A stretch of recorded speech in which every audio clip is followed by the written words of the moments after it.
I ended up not necessarily having a huge share of the general partnership, being like more junior and doing a limited number of tasks. But it was such a great first experience, and that's what put me on track to do the next deals. If you're paying too much in taxes and you want to recession-proof your investment portfolio while also avoiding those common pitfalls that many investors and syndicators fall into, you should attend Think Multifamily's annual FIRE Summit Conference, November 11th and 12th. You can save $100 by using promo code Whitney100 when you go to thinkmultifamily.com/FIRE. Again, that's promo code Whitney100 to save $100.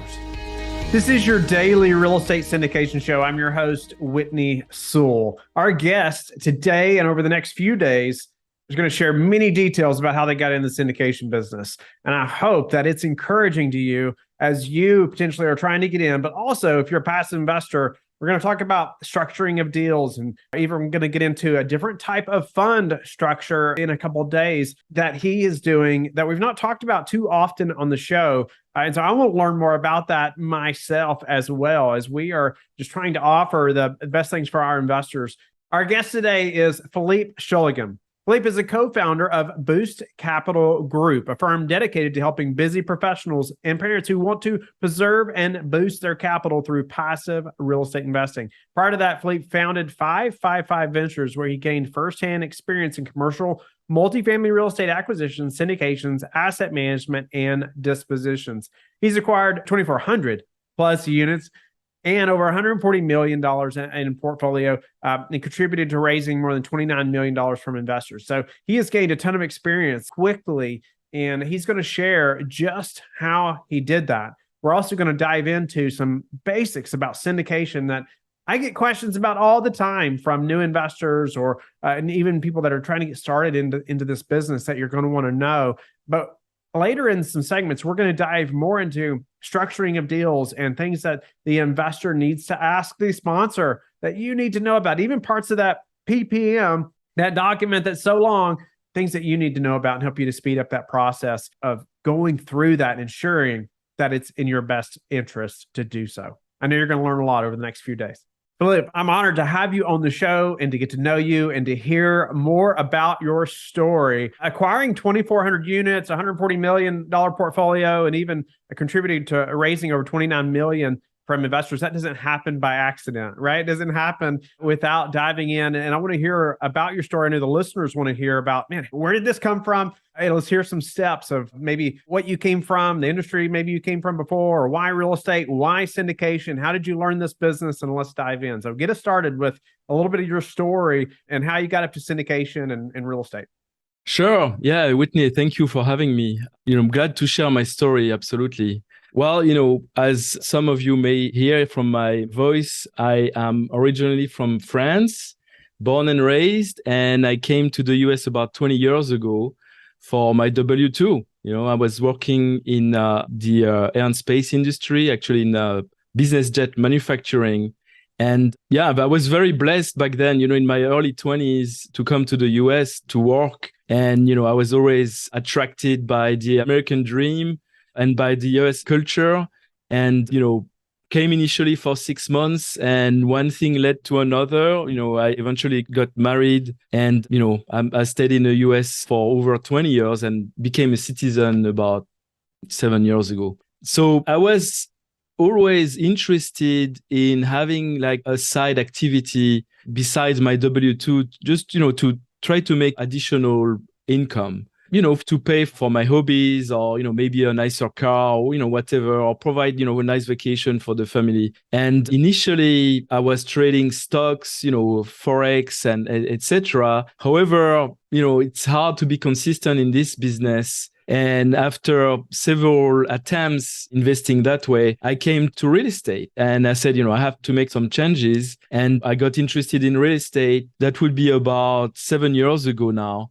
And, I started with a few turnkey single family houses, but, I realized very quickly that scaling was a little bit of a challenge with single family. And, really the money could be made when you do fix and flip really, like compared to just buying a turnkey. But, I think it was a very good introduction. I went on Bigger Pockets, etc., to get some information about that business and did some research. And actually, thanks to Bigger Pockets, I became aware of multifamily. And I said, well, what can be done there, listen to some podcasts, etc. And eventually I joined a course about multifamily and to learn a little bit more about that business.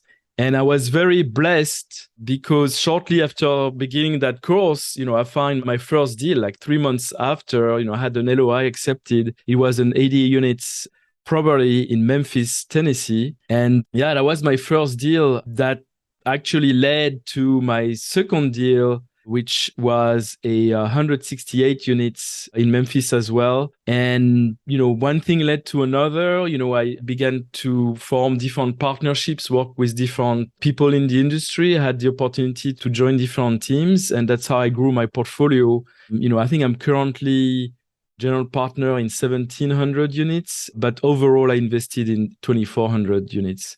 Nice. So many things there I want to dive into just briefly and some a little more into.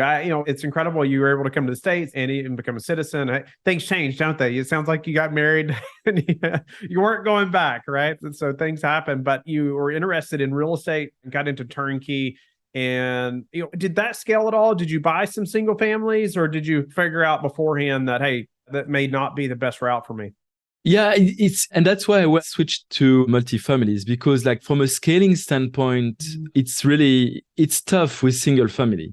You can do only 10 loans, for instance, when you have a W-2, and if your spouse has a W-2, you can do another 10, which, obviously that would create a good size portfolio. But really, turnkeys, from a scalability standpoint, I think it's very good for generating passive income. But, until you reach a certain size portfolio, you're going to have inconsistent years because, and that happened to me actually, during COVID, I had 2 tenants out of 2 houses, right, who didn't pay their rent. So now, so what do? Like 100% vacancy. If I had a larger portfolio, it would have been easier probably to absorb these downturns, but right. And that's why multifamily makes sense, because now you're looking at a much larger number of units and you spread out the risks among all these units.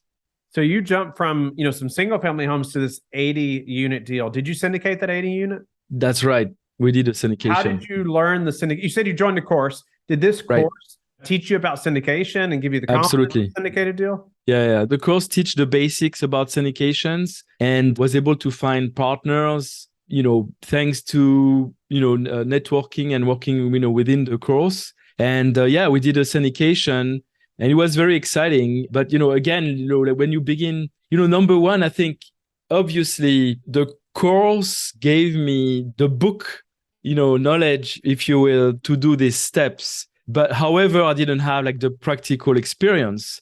So when I partnered on that deal, I had a more senior syndicator work with me and, became my mentor in that context. And he showed me like I guess you have like the general steps to do everything. But then when you work on the nitty gritty, it's always good to have somebody to ask about, like sometimes mundane questions, sometimes very critical questions. That's right. No doubt about it. And just to give some context to the listeners, because I hear this often in our industry, was this course cheap? Actually, it wasn't too expensive. Yeah, it was relatively affordable. I think they raised prices since then, but it was pretty affordable. Would you say it was worth it? Oh, yes, 100%. 100%. Yeah, I mean, I can relate to that so much. People don't want to spend some money on some mentorship, but man, and they're not all created equal, to say the least. I mean, they're definitely not. But when you can find a good one, it's so worth it. I mean, you found a deal within 3 months. Did that deal, was that like from a group within the, this course that you joined or this network that you joined? Was this something that you found and then, got mentorship from the group on it? You did. How did you find it? Yes. So actually, it was a deal I was sitting on LoopNet.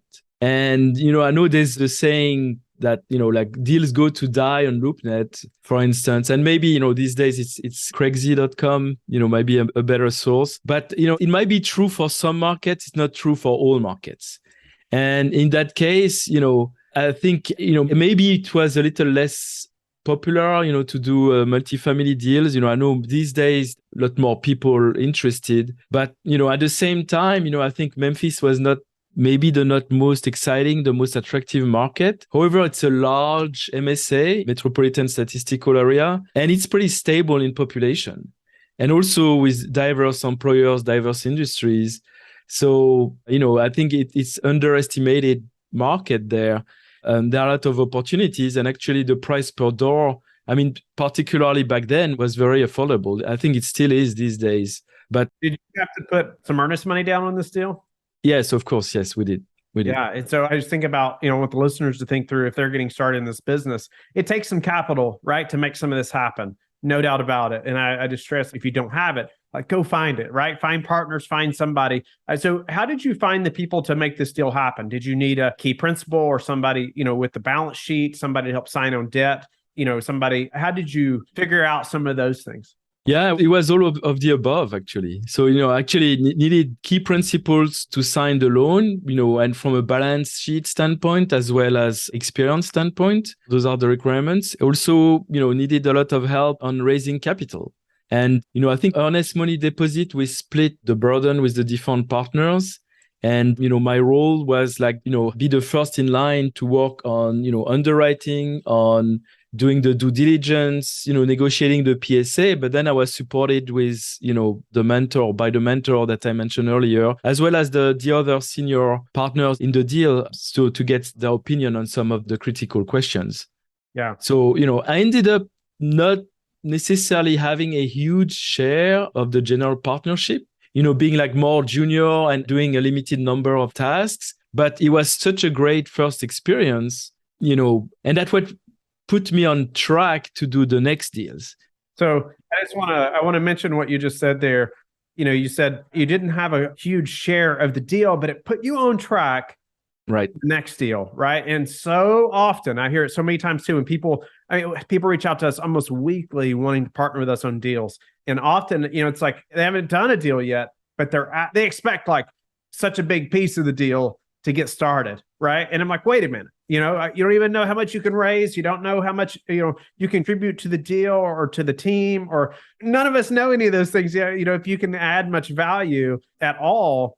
And I love helping people get started. But I think there has to be some realization there, right? In the value that's created by you just getting in the first deal, right? It same thing with me. I had a mentor, partnered on a couple projects with them. I got nothing, almost nothing, financially for being a part of that deal. However, I gained so much value in the education and building a little bit of track record, just learning the industry, meeting so many people. There was so much value that was given to me that wasn't in dollars, right? Would you agree?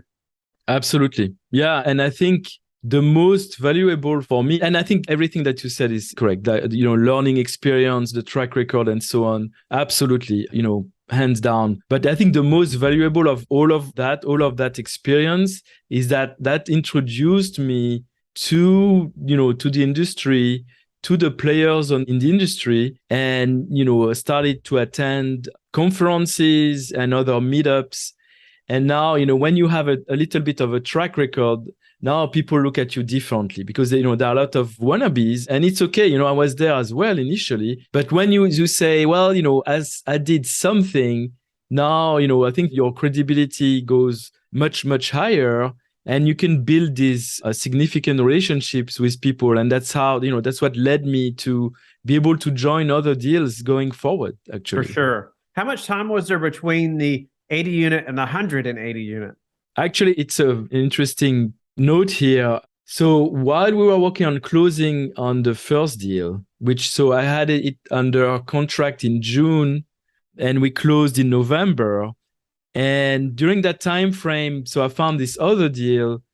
However, it was already under contract. But since we had made progress on underwriting that deal, etc., so we said, well, let's just submit a backup LOI. We never know. And the day of closing on my first deal in November, I got a call from the broker who said, "Oh, is your LOI still valid?" I'm like, Yes, sure. Sure it is. What happened? So, well, initial buyer, they had their equity partner, decided to back out.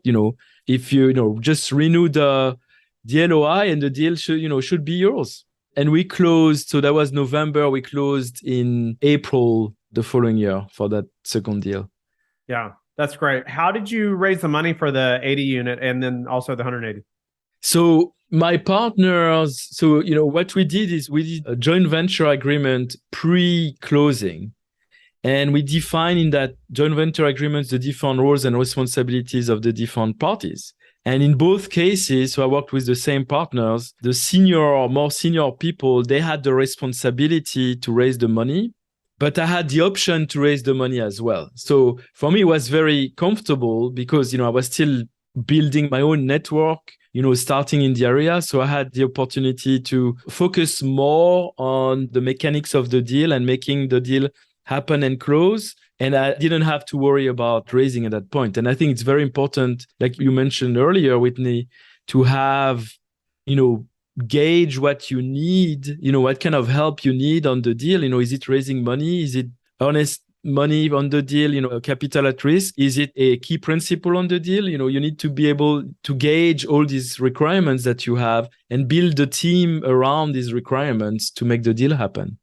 Love that. And I just think, again, and I stress on this so many times in the podcast, so I won't belabor it. However, I would say, man, the value that you gained by joining that mentorship program, right? And that going through that course and meeting people, the network that is gained when you join something like that is so valuable, right? I mean, you probably could have watched enough YouTube videos or listened to enough podcasts and talk to enough people, maybe some attorneys or financial people, whatever, CPAs, and learned enough about syndication, maybe to syndicate something.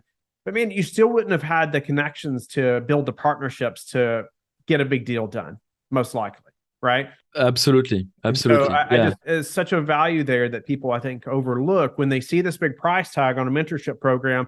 You're not thinking about, man, how the speed of which things can now happen because of this network and because of the skill sets that are now able to be brought together, that you're not having to go learn and do all these things, right? And oftentimes it's not even possible for one person to syndicate a 180 unit deal or whatever and raise all the money and all the due diligence and all these things that have to happen. So I just wanted to stress that just for a moment. I'm not going to belabor that because I want to jump into a few more things about just syndication and things that I want you to be able to help us, like what is syndication, right? How did you learn syndication? How do you explain what syndication is now? Now that you've been doing this, you're a part of so many projects now.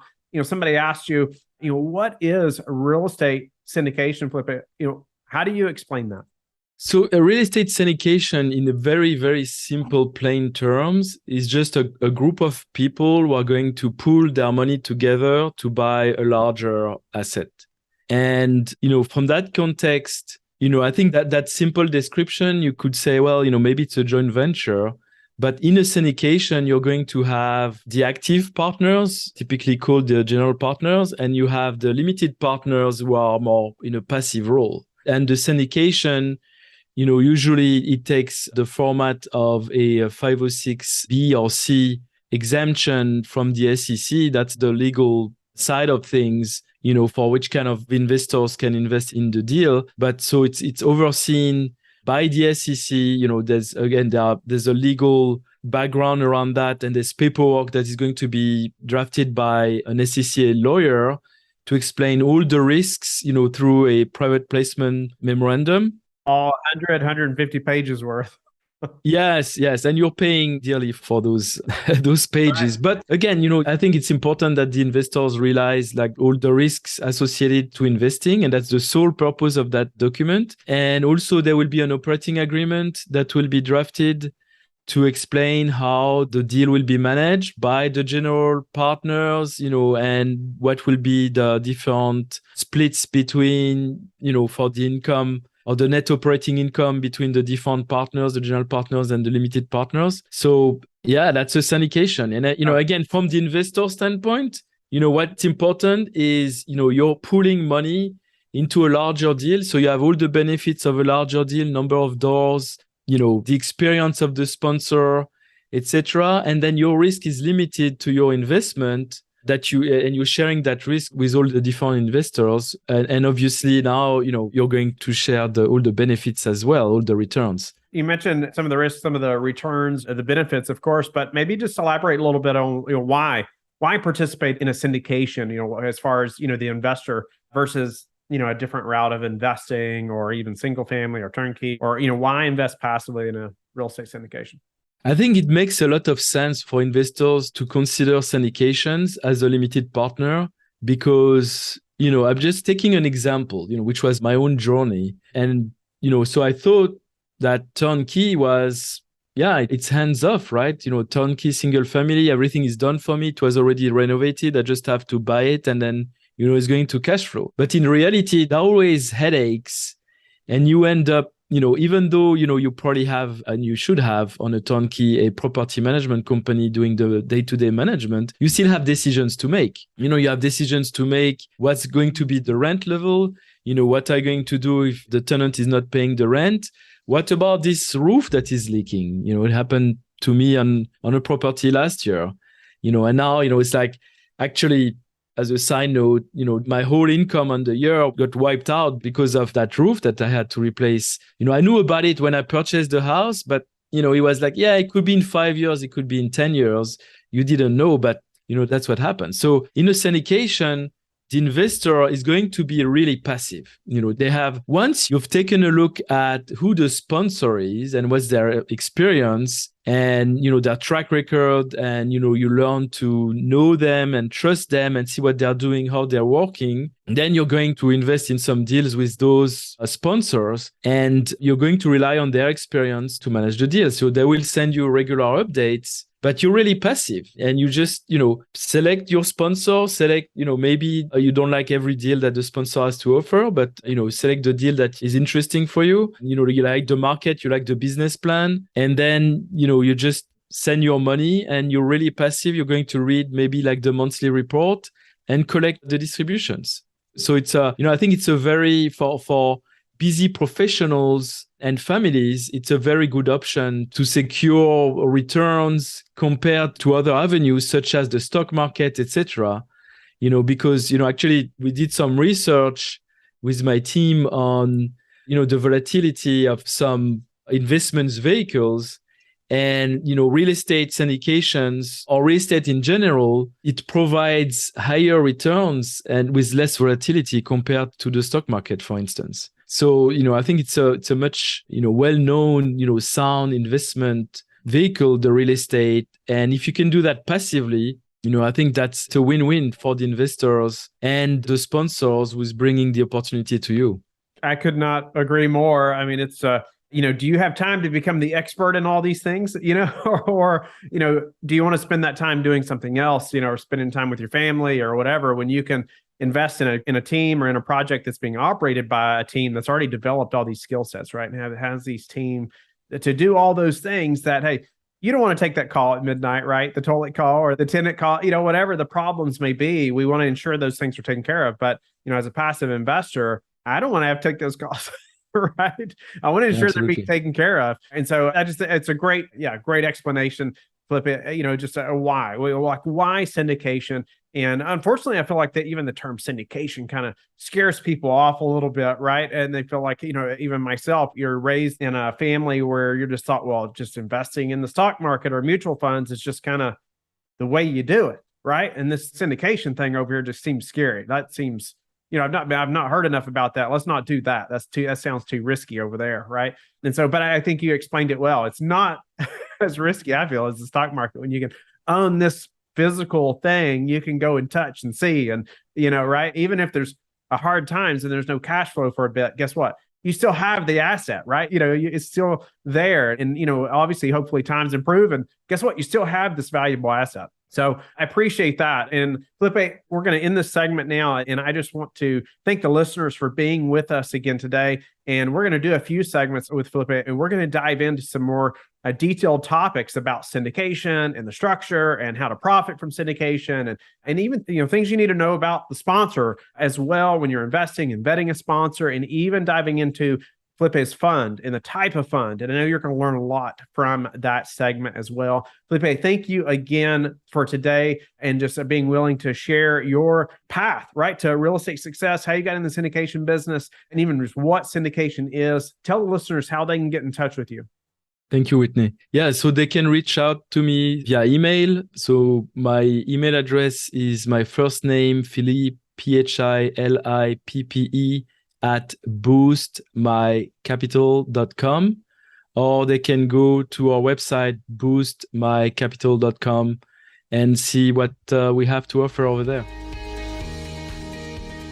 Thank you for being with us again today. I hope you have liked and subscribed to the show. Please tell your friends about the Real Estate Syndication Show, and I hope that you are learning and growing. Don't forget to go to lifebridgecapital.com where you can start investing today.